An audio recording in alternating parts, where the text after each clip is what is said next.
किसी नगर में एक तपस्वी साधु रहते थे। उनके एक शिष्य था। एक बार अपने शिष्य को साथ ले भिक्षा लेने निकले। रास्ते में उनके पैर के नीचे एक छोटा सा मेंढक आ गया। पैर पड़ते ही वह मर गया। शिष्य ने यह देखा। उसने अपने गुरु से कहा, आपके पैरों से एक मेंढक मर गया। गुरु ने कहा, नहीं, वह तो पहले से ही मरा पड़ा था, मैंने नहीं मारा।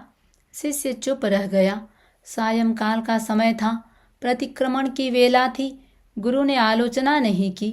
शिष्य ने सहज भाव से कहा, कृपा कर मेंढक की आलोचना करना न भूलें।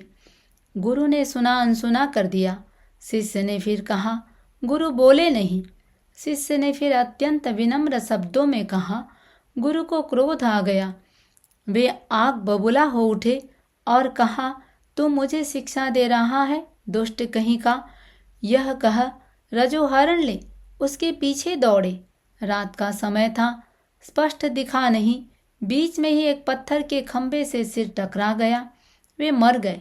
ज्योतिष देवों में जा उत्पन्न हुए, वहां से च्युत हो दृष्टि विष सर्प योनि में उत्पन्न हुए। वहीं जंगल में रहते, नगर में नहीं आते। उस नगर का अधिपति एक राजा था। उसके एक पुत्र था। एक बार एक सर्प ने राजपुत्र को डस लिया। सारे राज्य में शोक छा गया। वैद्यों का इलाज निष्फल गया। मांत्रिकों के मंत्र बेकार हुए। राजा ने सभी गारुड़िकों सपेरों को बुला भेजा। वे आए। उन्होंने अपनी सर्प विद्याओं से सर्पों को आह्वान किया। सभी सर्प मंडल में आए। मुख्य गारुड़िक ने सर्पों से कहा, जिसने राजपुत्र को डसा है वह यहीं इसी मंडल में ठहरे और बाकी के सब चले जाएं। सारे सर्प चले गए। एक सर्प मंडल में ठहरा। गारुड़िक ने उस सर्प से कहा, तुमने राजपुत्र को डसा है, या तो तुम अपना विष वापस पी लो या इस अग्नि में कूद पड़ो। वह अगंधन कुल का सर्प था। इस कुल के सर्प वमन के वे विष को वापस नहीं पीते। वह अग्नि में कूद पड़ा, जलकर भस्म हो गया। सर्प के मरते ही राजपुत्र भी मर गया। राजपुत्र के मरते ही रनिवास में कोलाहल छा गया। राजा क्रोधित हो गया। सर्पों के प्रति उसके मन में रोष उमड़ आया। उसने घोषणा करवाई कि जो मुझे सांप का सिर लाकर देगा, मैं उसे प्रति सिर एक एक सोने की मुहर दूंगा। लोगों ने यह सुना। धन के लोभ से वे सांपों को मारने लगे। वह दृष्टिविष सर्प गुरु का जीव भय के मारे दिन में बाहर नहीं आता। रात को बाहर निकलता, इधर उधर घूम वापस बिल में चला जाता। सर्पों को ढूंढते ढूंढते लोग वहां भी आ गए। रात्रि चरों ने उसका बिल देख लिया। उस पर कुछ औषधि रखी। वह बाहर आने के लिए बाधित हुआ। उसने सोचा, मैंने क्रोध का विपाक देख लिया।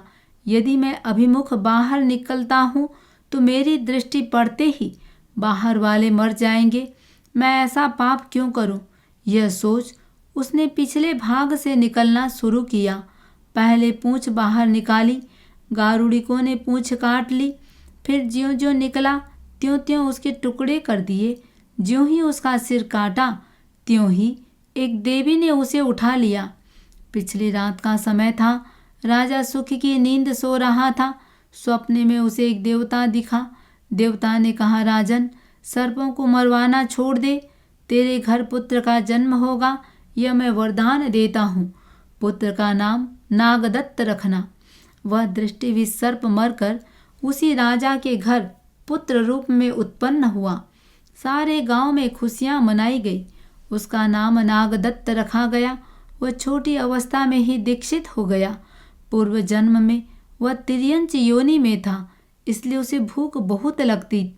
वह तपस्या नहीं करता, किंतु सारे दिन उपशांत रहता तथा धर्म में संस्थित हो आत्मरमण करता। वह जिस गच्छ में था उसमें 4 श्रमण और थे। चारों तपस्वी थे। एक 4 माह की तपस्या करता, दूसरा 3 मास की, तीसरा 2 मास की और चौथा 1 मास की। वे इतने इतने महीनों का अंतर डाल भोजन करते। एक बार एक रात में एक देवी वंदना करने आई। क्रमशः चारों तपस्वी उठे। अंत में क्षुल्लक उठा। देवी ने चारों का अतिक्रमण कर क्षुल्लक को वंदना की। तपस्वी साधुओं को यह व्यवहार बुरा लगा, वे रूठ गए। चातुर्मासिक तपस्वी ने देवी से पूछा, यह कैसा व्यवहार? हम इतनी घोर तपस्या कर रहे हैं, हमें छोड़ रस लोलुप प्रतिदिन भोजी को वंदना करना कहाँ तक उचित है? देवी ने कहा, हम भाव श्रवण को वंदना करती हैं, जो पूजा सत्कार से परे हैं, जो इनकी सतत कामना करते हैं तथा अभिमानी हैं, उन्हें हम कभी वंदना नहीं करती। तपस्वी साधु उस क्षुल्लक साधु के प्रति ईर्ष्या रखने लगे। देवी ने सोचा, ये इसका तिरस्कार न कर बैठे, ऐसा उपाय करना चाहिए। वह उसी के पास रहने लगी। दूसरे दिन क्षुल्लक भिक्षा के लिए गया, कुछ भोजन ले आया। अपने विधि के अनुसार उसने बड़े साधुओं को भोजन के लिए बुलाया। सर्वप्रथम चातुर्मासिक तपस्या वाले आए। मन में ईर्ष्या तो थी ही, उन्होंने भोजन के पात्र में थूक डाला। क्षुल्लक को तनिक भी क्रोध नहीं आया। वहीं उसी क्षण हाथ जोड़ बोला, मुझे क्षमा करें, मैं आपके इंगित को समझ नहीं सका, थूकने के लिए समय पर पात्र नहीं ला सका। बाकी के तीनों तपस्वियों ने भी ऐसा ही किया, किंतु क्षुल्लक विचलित नहीं हुआ। सभी से पहले की तरह क्षमा याचना की। चारों तपस्वी उसके धैर्य को देख स्तंभित रह गए।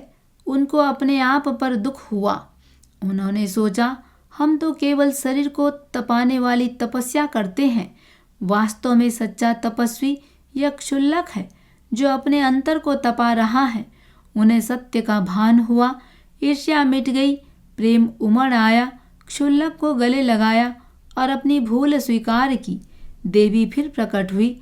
उसने तपस्वियों से पूछा, वंदना किसे करनी चाहिए?